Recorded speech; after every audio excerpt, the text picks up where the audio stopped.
Welcome my dear students AB school નવસારીની online lecture સિરીઝની અંદર હું કેજે ગોસ્વામી તમારું સ્વાગત કરું છું. મિત્રો, લાસ્ટ ટાઈમ આપણે વાત કરી એ પ્રમાણે આજે આપણે આઈયુપીએસસી નામ પરથી સૂત્ર કેવી રીતે લખવા એની થોડી માહિતી લેવાના છીએ. તમને એમ લાગશે કે બહુ સહેલું છે, પણ કેટલીક બાબતો આપણે ધ્યાનમાં રાખવી પડશે. બરાબર? તે કઈ બાબતો છે એની વાત આપણે આજે કરીશું. ક્લિયર? તો કેટલાક નામોની આપણે વાત કરીએ તો ફર્સ્ટ નામ આપણી પાસે આવે છે ટેટ્રાએમાઇન ડાયએક્વા. ટેટ્રાએમાઇન ડાયએક્વા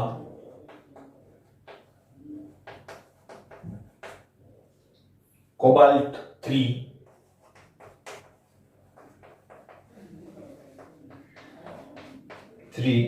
ક્લોરાઇડ.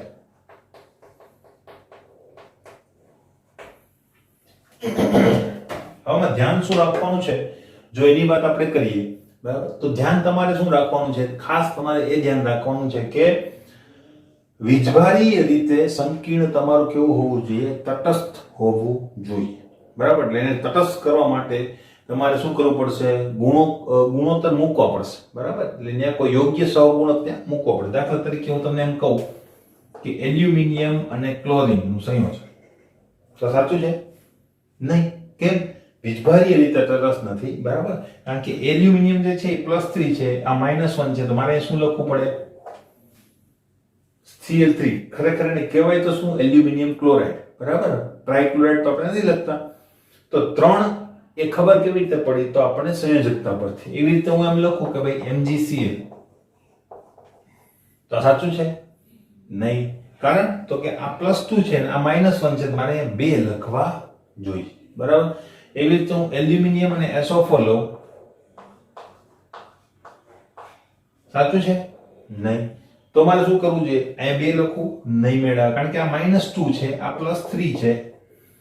બરાબર? તો અહીંયા ગુણાકાર મૂકવાથી અહીંયા -4 થશે, તોય મેળ નહીં આવે. અહીંયા મૂકું તો અહીંયા +6 થઈ જાય, તો પણ મેળ નહીં આવે. તો આપણે શું કરીએ છીએ?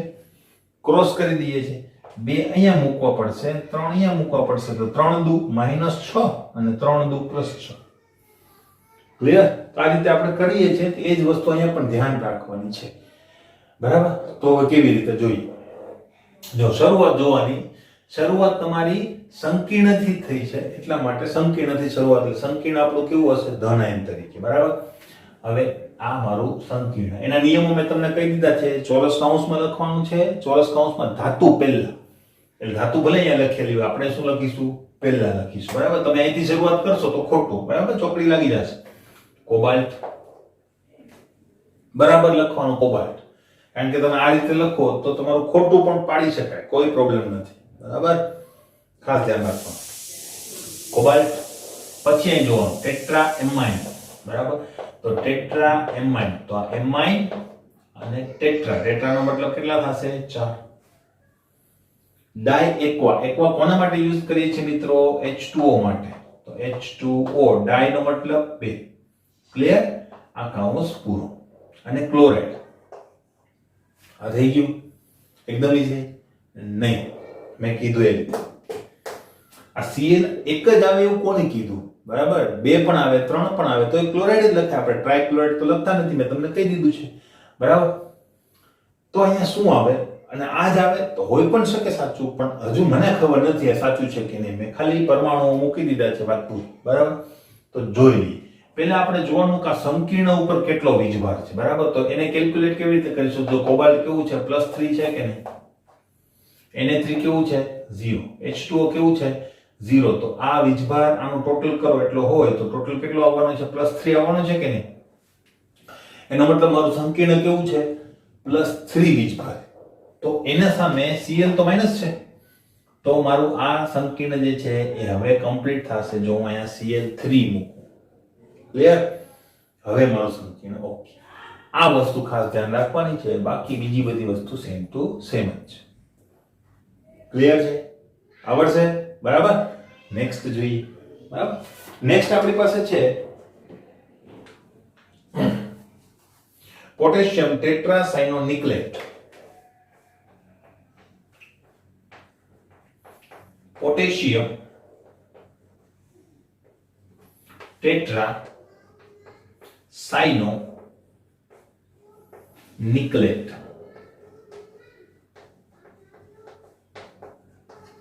કૌંસમાં વીજભાર આપેલો છે તમને 2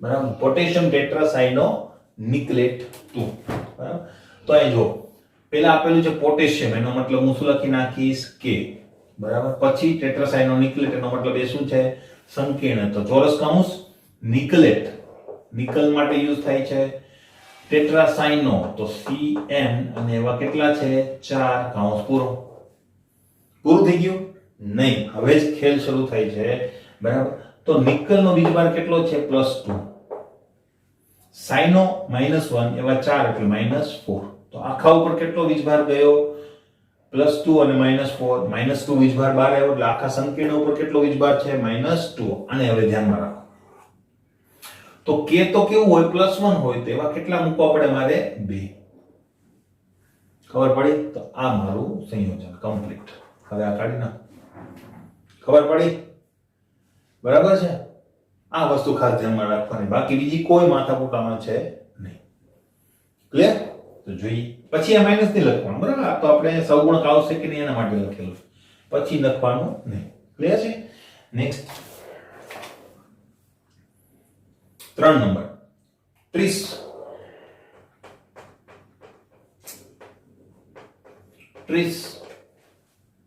ઇથેન 1 to diamine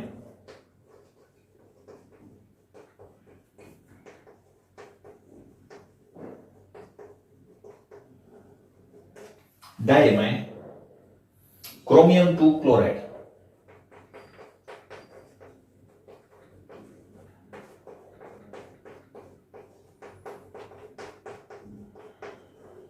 કેવી રીતે તો જોઈએ પહેલા સંકીર્ણ છે ચોરસ કૌંસ લખી નાખીશું બરાબર પછી ધાતુ કોણ છે ક્રોમિયમ બરાબર પછી 30 ઇથેન 1 to diamine બરાબર તો એને 30 નો મતલબ 3 થશે અને આપણે En તરીકે દર્શાવીએ છીએ હવે કેમ ખબર પડી એ યાદ હોવું જોઈએ પેલા કોષ્ટક ઉપરથી બરાબર 30 3 ઇથિલિન ડાયામાઇન ક્લિયર છે બસ બીજું કઈ છે નહીં તો પછી કૌંસ પૂરો કરી દો પછી ક્લોરાઇડ કામ પૂરું બરાબર હવે વીજભાર જોઈ લઈએ વીજભાર કેટલો છે ક્રોમિયમ ઉપર +2 હવે અહીંયા +2 હોય તો આ તો 0 છે તટસ્થ લિગેન્ડ છે બરાબર તટસ્થ દ્વિદંતીય લિગેન્ડ તો ઉપર કેટલો વીજભાર આવશે ડાયરેક્ટ +2 બરાબર અહીંયા +2 હોય તો Cl તો -1 તો એમાં કેટલા લખવા પડશે 2Cl લખવા પડશે કે નહીં આ રીતે તો આ આપણું સંખ્યા ક્લિયર બરાબર બસ આ જ વસ્તુ ખાસ આવડવી જોઈએ નેક્સ્ટ આપણી પાસે છે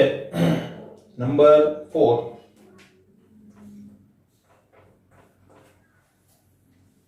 डाइक्लोराइडो 20 डाइक्लोराइडो 20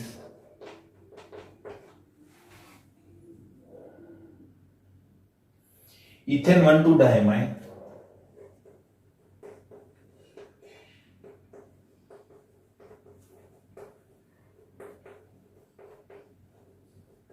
कौंस पूरो प्लेटिनम 4 नाइट्रेट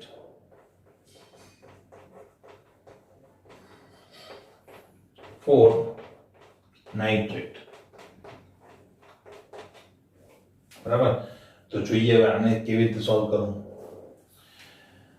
પહેલા ધનાયન તરીકે છે શરૂઆત કરીએ ધાતુ કઈ છે પ્લેટિનમ બરાબર ડાઇક્લોરાઇડો ક્લોરીન છે ને એને કૌંસમાં મૂકવાની જરૂર નહીં એક જ પરમાણુ છે બરાબર ડાઇક્લોરાઇડો એટલે Cl2 બીસીથ્રીન ડાયમાઇન તો En ટ્વાઇસ 20 એટલે 2 બરાબર અને નાઇટ્રેટ કોને કહેવાય NO2 સોરી NO3 નાઇટ્રાઇટ હોય તો NO2 હવે આ +4 છે બરાબર તો Cl2 નો મતલબ Cl -1 તો એ -2 થશે En તો 0 તો +4 -2 તો ઉપર કેટલો વીજભાર આવશે +2 સંકીર્ણ કેવું છે +2 તો NO3 ને મારે શું કરવું પડશે ટ્વાઇસ NO3 -1 હોય એટલા માટે ક્લિયર બરાબર તો બહુ ઈઝીલી તમે આ વસ્તુ કરી શકો વીજભાર ઉપર કમાન્ડ એટલે કે ઓક્સિડેશન અવસ્થા ગણતા બરાબર આવડતું હોય તો આ વસ્તુ કરી શકાય બરાબર, એટલે એના ઉપર પ્રેક્ટિસ આપણે કરવી પડે. એના માટે મેં તમને પેમ્પલેટ આપેલું છે, એની અંદર પણ નામ ઉપરથી ઘણા બધા બંધારણીય સૂત્રો છે, તો એ તમે કરી શકો પ્રેક્ટિસ માટે. બરાબર. લાસ્ટ આપણે જોઈએ iron 3 hexacyanoferrate 2, 5 number. iron 3 hexacyanoferrate 2. બરાબર. તો આની પણ મેં પ્રેક્ટિસ કરાવી દીધેલી છે મિત્રો. બરાબર. તમને ખ્યાલ છે આપણે બે ધાતુ વાળું કરેલું હતું કે ભાઈ જ્યારે બહાર આયન તરીકે પણ ધાતુ હોય, પ્રતિ આયન તરીકે પણ ધાતુ હોય, અંદર પણ ધાતુ, ત્યારે આપણે યુઝ કરીએ છીએ. આના બદલે ફેરિક પણ લખેલું હોય તો ફેરિક ઉપરથી સમજી જવાનું કે બહાર Fe+3 છે, તો Fe આયન, પછી પાછું અંદર પણ આયન ફેરેટ ઉપરથી, અને હેક્સાસાઇનો બરાબર. આયર્ન હેક્સાસાઇનો ધાતુ પહેલા લખાય સંકીર્ણની અંદર, તો ફેરેટ આટલું. ક્લિયર? પૂરું થઈ ગયું? નહીં. આ પ્રોસીજર તો એમાં પણ કરવાની. હવે સંકીર્ણ ઉપર કેટલો વીજભાર છે પહેલા જોઈ લઈએ. તો ફેરેટ 2 છે, એટલે આ કેવું છે? +2. Cn -1 એવા 6 એટલે -6. આ બેનો સરવાળો કરો તો ઉપર કેટલા આવશે? -4. એટલે સંકીર્ણ ઉપર કેટલો વીજભાર છે? -4. હવે આ કાઢી નાખું છું એટલે કન્ફ્યુઝન ના થાય. ક્લિયર? હવે Fe+3 છે, તમને કહી દીધું છે, તો આ કેવું છે? +3. બરાબર. તો શું કરવું? બરાબર. તો તમે 2 મૂકો તો 6 થઈ જાય, અહીંયા 2 મૂકો તો 8 થઈ જાય. બરાબર. એટલે આપણે આના જેવું કરીશું. 4 આમ આવશે, 3 આમ જશે, એટલે અલ્ટિમેટલી Fe3 અને Fe4 અને 3 ક્યાં આવશે? આ બાજુ. Fe6 thrice. ક્લિયર? તો આ વસ્તુ ખાસ તમારે પ્રેક્ટિસ કરશો તો એકદમ ઈઝી છે, એમાં કોઈ અઘરી વસ્તુ છે નહીં. બરાબર. પ્રેક્ટિસ હંમેશા જરૂર પડે. કોઈ પણ દાખલો હોય કે કોઈ પણ કોન્સેપ્ટ હોય, પ્રેક્ટિસ વગર તમને કમાન્ડ આવશે નહીં. ક્લિયર છે મિત્રો? બરાબર. નેક્સ્ટ વાત ઉપર જઈએ મિત્રો. હવે દ્વિકેન્દ્રીય કે જેની આપણે વાત થયેલી હતી કે એક કેન્દ્રીયના નામકરણ પછી આપણે દ્વિકેન્દ્રીયની થોડીક માહિતી લઈશું, પૂરેપૂરી માહિતી નથી. બરાબર. કારણ કે પૂરેપૂરી માહિતી જે છે એ બહુ કોમ્પ્લિકેટેડ છે, એટલે વધારે પૂછાતી પણ નથી. કોમ્પિટિટિવ લેવલ ઉપર પણ ઓછું પૂછાય છે. પણ આવા સંયોજનોનો ઘણીવાર આપણે ઉપયોગ કરવો પડે છે, તો ત્યારે શું કરવું, તો એના માટે આપણે ખાસ આ વસ્તુ ભણવાના છીએ. તો સિમ્પલ છે, એટલું બધું અઘરું પણ નથી, એટલે બરાબર યાદ કરી લો. જો દ્વિકેન્દ્રીય સંવર્ગ સંયોજનોનું નામકરણ. હવે શું કહેવા માંગે છે? હવે દ્વિકેન્દ્રીયનો મતલબ શું થાય? એવા પ્રકારના સંયોજનો જેની અંદર બે ધાતુ આવેલી હોય. બરાબર. હવે બે ધાતુ આવેલી હોય તેમાં બે રસ્તાઓ છે. બરાબર. બે ધાતુના બે રસ્તાઓ, એનો મતલબ શું થાય કે ધાતુઓ બે હોય તો ત્યાં બે શક્યતા હોઈ શકે. એક શક્યતા એ કે ધાતુ એટલે કે મેટલ ડાયરેક્ટ મેટલ સાથે જોડાયેલી હોઈ શકે. બરાબર. અને સંકીર્ણ બનતું હોય. અને બીજી શક્યતા એવી હોય કે ધાતુ જે છે એ લિગેન્ડ સાથે જોડાયેલી હોય ને એ લિગેન્ડ સાથે પાછી ધાતુ જોડાયેલી હોય. બંને ધાતુ એકબીજા સાથે જોડાયેલી હોતી નથી. બરાબર. તો આ બંને શક્યતાઓની અંદર નામકરણમાં થોડોક ફરક આવે છે. તો આ બંને શક્યતાઓ આપણે વિચારીશું. હવે આ લિગેન્ડ જે છે કે જે બંને ધાતુ વચ્ચે કોમન છે એને કહેવામાં આવે છે સેતુ લિગેન્ડ. શું કહેવાય છે? સેતુ લિગેન્ડ. બરાબર. તો એ રીતે આપણે એનું નામકરણ કરવાના છે. તો આના નામ પહેલા શું લાગે છે? મ્યુ.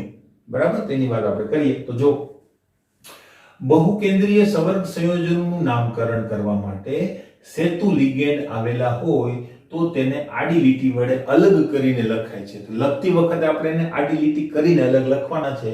બરાબર. કેવી રીતે આપણે ઉદાહરણ આપીએ, તથા તેનું નામ લખતી વખતે શું કરવાનું છે? તેની આગળ મ્યુ સંજ્ઞા લખાય છે. બરાબર. તો જોઈએ. હવે જો આડી લીટી જે છે એ તમારે તમારા સૂત્રમાં પણ કરવાની છે અને તમારા લખાણમાં પણ કરવાની છે. કેવી રીતે? તો જો આ સૂત્ર આપેલું છે તમને એક સંકીર્ણનું કે જેની અંદર ચોરસ કૌંસમાં સંકીર્ણ છે, આ આયન છે. બરાબર. કોબાલ્ટ 2 ઇથિલિન ડાયમાઇન સાથે જોડાયેલો છે અને 2 આ લિગેન્ડ સાથે જોડાયેલો છે કે જે બંને ધાતુ વચ્ચે કોમન છે. આ પ્રકારની પરિસ્થિતિ છે કે નહીં? ધાતુઓ નથી જોડાયેલી, ધાતુઓ લિગેન્ડ મારફતે જોડાયેલી છે. બરાબર. ક્લિયર છે? હવે કૌંસ પૂરો અને 2 બાર. બરાબર. SO4 થ્રાઇસ એ પણ આપેલું છે. હવે હવે આટલી વસ્તુ છે તો નામ કેવી રીતે આપવું? તો નામમાં મેં વાત કરીએ પ્રમાણે આડી લીટીના આડી લીટી છે ને એને ઘણીવાર હાઇફન કહેવાય છે, બરાબર? તો હાઇફન થી એને અલગ કરવામાં આવે છે. નામ યાદ રાખજો, ક્યારેક તમને MCQ માં હાઇફન શબ્દ આવી જાય તો પછી ત્યાં નવું લાગવું જોઈએ નહીં. તો નામ શરૂ કરીએ, અહીંથી શરૂ કરીએ. bis ઇથેન ડાયમાઇન, બરાબર? તો આના માટે લખ્યું છે આ. પછી એનો કોબાલ્ટ +3. હવે આમાં પણ આપણે પેલું કોમન મિસ્ટેક જે છે એ રિપીટ નહીં કરીએ, બરાબર? આપણે ઉધારી લેવાના છે કે બંને ધાતુઓની ઓક્સિડેશન અવસ્થા કેવી છે? સેમ જ છે, બરાબર? તો જો કોબાલ્ટ 3 કોબાલ્ટ 3, બંને કોબાલ્ટની 3 આપણે ધારેલી સેમ જ હોય, બરાબર? આ પૂરું થઈ ગયું. હવે સેતુ લિગેન્ડ આવ્યા, તો સેતુ લિગેન્ડને આડી લીટી કરી અને મ્યુ લગાવ્યું. એમિડો આડી લીટી મ્યુ હાઇડ્રોક્સો, એક હોય તો એક, બે હોય તો બે, ત્રણ હોય તો ત્રણ. પણ ત્રણે ત્રણ માનો કે કોમન હોય અથવા તો બે કોમન હોય તો પછી મ્યુ બે વાર નથી લખાતા, બરાબર? તો માનો કે અહીંયા બંને જગ્યાએ એમિડો જો તો હું શું કરત? મ્યુ ડાય એમિડો. ક્લિયર? અથવા બંને જગ્યાએ હાઇડ્રોક્સો જો તો શું કરતું? મ્યુ ડાય હાઇડ્રોક્સો. ને મ્યુ મ્યુ ડાય હાઇડ્રોક્સો કરવાનું નથી, બરાબર? ક્લિયર છે? મ્યુ હાઇડ્રોક્સો અહીં પૂરું થઈ ગયું. પાછું આનું નામ, તો પાછું એના માટે શું થશે? bis ethane 1,2 diamine cobalt 3. આખું નામ કમ્પ્લીટ સલ્ફેટ. ક્લિયર છે? બરાબર? નેક્સ્ટ ઉદાહરણ જો. આ ઉદાહરણમાં પણ એવું જ છે, બે લિગેન્ડ જે છે એ સેતુ તરીકે છે અને આ જે છે એ બે અલગ અલગ, અહીંયા અલગ અલગ પણ હોય હે મિત્રો, એક જ સેમ હોય એવું કઈ ફરજિયાત હોતું નથી. અહીંયા પણ અલગ હોય, અહીંયા પણ અલગ હોય, બરાબર? તો બંનેને શું કરવાનું છે? અલગ અલગ. હવે કેટલીક જગ્યાએ બીજી રીતે પણ નામ લખે છે, બરાબર? એવા પણ તમને જોવામાં આવશે ને IUPAC દ્વારા એ પણ પ્રસ્થાપિત થયેલા છે. ઘણી રેફરન્સ બુકમાં IUPAC તરીકે એવા નામ પણ લખેલા હોય, બરાબર? કેવી રીતે? આ જોઈ લઈએ પછી એ જોઈએ, બરાબર? બીજી રીતે કેવી રીતે નામ લખ્યું હોય ખબર છે? પહેલા જ મ્યુ થી શરૂ કરે, બરાબર? તો શું લખે? મ્યુ એમિડો મ્યુ હાઇડ્રોક્સો, બરાબર? થઈ ગયું. એટલે સેતુ લિગેન્ડના નામ પહેલા લખેલા હશે અને પછી આ બેમાં જો સમાન લિગેન્ડ હોય તો બેના ટોટલ કરી નાખ. કેટલા થાય? 2 અને 2 4. તો શું લખે ખબર? 30 સોરી, અહીંયા તો ડાયનિંગ યુઝ થાય, બરાબર? તો આપણે શું લખીશું? 20 30, બરાબર? તો અહીં કેટલા થશે? 4 માટે ટેટ્રાક્સી, બરાબર? તો શું થશે? ટેટ્રાક્સી ઇથેન 1,2 ડાયમાઇન અને પછી આવે કોબાલ્ટ, બરાબર? તો કોબાલ્ટ 3 આવી રીતે લખેલું, બરાબર? તો જોજો તમારી સામે એવા રેફરન્સ બુક ની અંદર પણ નામ આવશે તો એ પણ નામ અપાય છે, પહેલેથી કહી દો, બરાબર? એટલે એવું ધ્યાન દેવાનું. મ્યુ થી શરૂ થાય ડાયરેક્ટ, બરાબર? એમાં અહીંયા પણ ઘણીવાર મ્યુ થી શરૂ થાય, પણ આપણા નિયમો મુજબ જ આપણે નામ લખવાનું છે આ રીતે, બરાબર? અહીંથી શરૂ કરીએ તો શું કહેવાશે? Tetra amine cobalt 3. હવે તમને કહેશે સર કેમ ખબર પડી? તો તમે બંનેની કોમન ઓક્સિડેશન અવસ્થા લઈ, આના માટે -1 આના માટે -1, કેટલો વીજભાર છે તમને ખ્યાલ જ છે, બરાબર? આ બે 0 છે તો એ રીતે તમે કેલ્ક્યુલેશન કરી શકો. ક્લિયર છે? બરાબર? ડાયરેક્ટ જ. હવે શું કરવાના છે આપણે, બરાબર? તો જો આ મળી ગયું આપણને, બરાબર? તો અહીંયાથી ટેટ્રાએમાઇન કોબાલ્ટ 3, આ બે સેતુ લિગેન્ડ તો મ્યુ એમિડો મ્યુ નાઇટ્રો લિગેન્ડ તરીકે જ લખવાના, બરાબર? આને એમિડો કહેવાય, કોષ્ટકમાં હશે, બરાબર? પછી ટેટ્રાએમાઇન કોબાલ્ટ 3 અને જો અહીંયા કોઈ ઋણાયન નથી, પ્રત્યાયન નથી આપેલો, આયન છે એટલે હું છેલ્લે શું લખીશ? આયન. ક્લિયર? જ્યારે આયન હોય ત્યારે આયન લખવાનું, માઈનસ હોય પ્લસ હોય તમારે આયન લખવાનું. ક્લિયર? હવે બીજો પોઈન્ટ લઈએ, એટલે આ પોઈન્ટ, બરાબર? જો બહુકેન્દ્રીય સવર્ગ સંયોજનોમાં ધાતુ ધાતુ બંધાવેલો હોય, મેટલ મેટલ બોન્ડ, તો શું કરવાનું?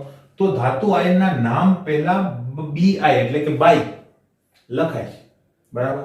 નામ આ રીતે અપાશે. મેં તમને હમણાં કીધું ને આ રીતે, એ રીતે નામ અપાશે. કેવી રીતે? તો જો આ સંકીર્ણ છે એમાં જો ધાતુ ધાતુ સાથે જોડાયેલી છે કે નહીં દેખાતું હશે તમને.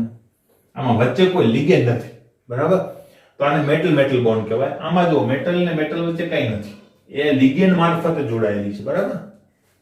તો આના માટે બાય શબ્દનો યુઝ કરીશું. તો હવે આનું નામ જે છે ને મેં હમણાં કીધું એ પ્રમાણે ટોટલ કરીને લખાશે. કેવી રીતે? તો 4 અને 4, બરાબર? હવે 2 ક્લોરીન અને 4 ને 4 8 એ શું છે? મિથાઇલેમાઇન, બરાબર? તો હવે જો શું કરવાના છે આપણે? ક્લોરીનનો C, મિથાઇલેમાઇનનો M આવશે, બરાબર. તો અલ્ટિમેટલી શું લખાશે? ડાયક્લોરાઇડો. પહેલા બે છે, બંને સાથે લખી નાખવાના, ડાયક્લોરાઇડો.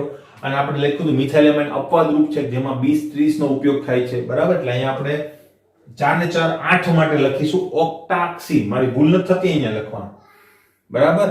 ઓક્ટાક્સી, કારણ કે 8 છે, 8 ને ઓક્ટા કહેવાય અને કહેવાય છે ઓક્ટાક્સી, બરાબર.